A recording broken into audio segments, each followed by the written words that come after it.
Hello বন্ধুরা, সবাইকে good morning. সবাই আশা করছি সুস্থ আছো, ভালো আছো। আমিও খুব ভালো আছি। আজকে এত গরম লাগছিল না সকাল থেকেই, তো তাড়াতাড়ি ঘুম থেকে উঠে পড়েছিলাম। এখন বাজে প্রায় ওই 6:30 থেকে 6:45 মতো। তো দিদা সকালবেলা চা করে দিয়েছিল, সেই কারণে বসে বসে দেখো চা খাচ্ছিলাম, আর চার সাথে দুটো বিস্কুট খেয়ে নিয়েছিলাম। যা গরম পড়েছে না, তাতে বেশিক্ষণ আর শুয়ে থাকতে ইচ্ছা করলো না, তাই জন্য দেখো ভোরবেলায় উঠে পড়েছিলাম। আর উঠেই দেখি দিদা সমস্ত বাসি কাজগুলো সেরে নিচ্ছিল, আর ততক্ষণে দেখো আমাকে চা করে দিয়েছিল। তো চা তো খেলাম আমি। তারপরে যে একটু বেলা হলো না, আমি আর বনু দেখো একটু রেডি হয়ে বেরিয়েছিলাম, আমার একটু দরকারের জন্য বেরিয়েছিলাম।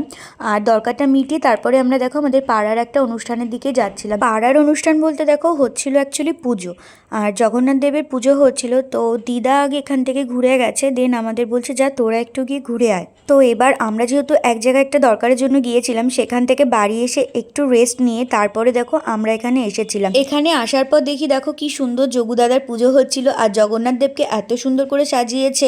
ওপারে দেখো ঠাকুরমশাই মন্ত্র পড়ছে, তোমরা দেখতেই পাচ্ছ। আর এখানে দেখলাম মোটামুটি পাড়ার সবাই কিন্তু এসেছে পুজো দেখার জন্য। তো আমরা আসার পরে দেখো সবার সাথে দেখা হলো, একটুখানি কথাবার্তা বললাম, আর আমরা দাঁড়িয়ে একটুখানি পুজোও দেখছিলাম। আর সিট ছিল না, বসার জায়গা আর কি ছিলই না, চেয়ার সব বুকিং ছিল। তো সেই কারণে বেশিক্ষণ আর ওয়েট করিনি, একটুখানি থেকে মানে দাঁড়িয়ে থেকে পুজো দেখে তারপরে আমি আর বোনু আবার বাড়ির দিকে ফিরে গেছিলাম। যেহেতু এক জায়গা থেকে এসেছি রোদের মধ্যে, তাই আর ভালো লাগছিল না যেখানে দাঁড়িয়ে পুজো দেখে, একদম শরীর ভালো লাগছিল না।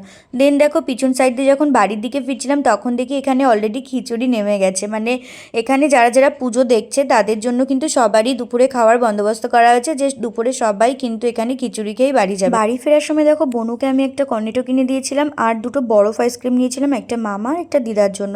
তো বাড়ি ফিরে না জল খেয়ে কোনো মতে একগাল ভাত খেয়ে ঘুমিয়ে পড়েছিলাম। এই দুপুরে গরমের মধ্যে কোথাও বেরোলে কিছুতেই খাওয়া যায় না, শুধু জল আর জলই খেতে ইচ্ছা করে। তারপরে দেখো সন্ধ্যাবেলা যখন ঘুম থেকে উঠলাম, বড্ড খিদে পেয়েছিল। বনু বলেছিল বৌদি ভাই কী খাবে বলো, চিকেন পাস্তা খেলে তাই বানিয়ে দেবো। আর দেখো যেই হ্যাঁ বলেছি, সাথে সাথে বানিয়ে নিয়ে এসেছে মুখের সামনে। আর বাড়িতে দেখো এসব খাওয়ার মতো কিন্তু সদস্য বেশি কেউ নেই, মাত্র আমরা তিনজনই, আমি, মামু আর দেখো বনু, তিনজনে মিলে টিফিনটা খাচ্ছিলাম। যেই খাওয়া হয়ে গেছে অমনি দেখো আমরা একটা কাজ নিয়ে বসে পড়েছিলাম। এই ফুলগুলো দিয়ে আর আমের পাতা দিয়ে সাজানো হবে, সাজিয়ে এটা মামার দোকানে নিয়ে যাওয়া হবে। এই কাজটা করতে করতে কিন্তু অনেকটা রাত হয়ে গেছিলো। আসলে কাজটা করছিল মামু, আর আমি আর বোনু বসে বসে গল্প করছিলাম। তো গল্প করতে করতে অনেকটা রাত হয়ে গেছিলো, তারপরে আমরা খেয়ে দিয়ে সবাই মিলে শুয়েও পড়েছিলাম। তো চলো টাটা, ব্লগটা এই পর্যন্ত। কেমন লাগলো জানিও।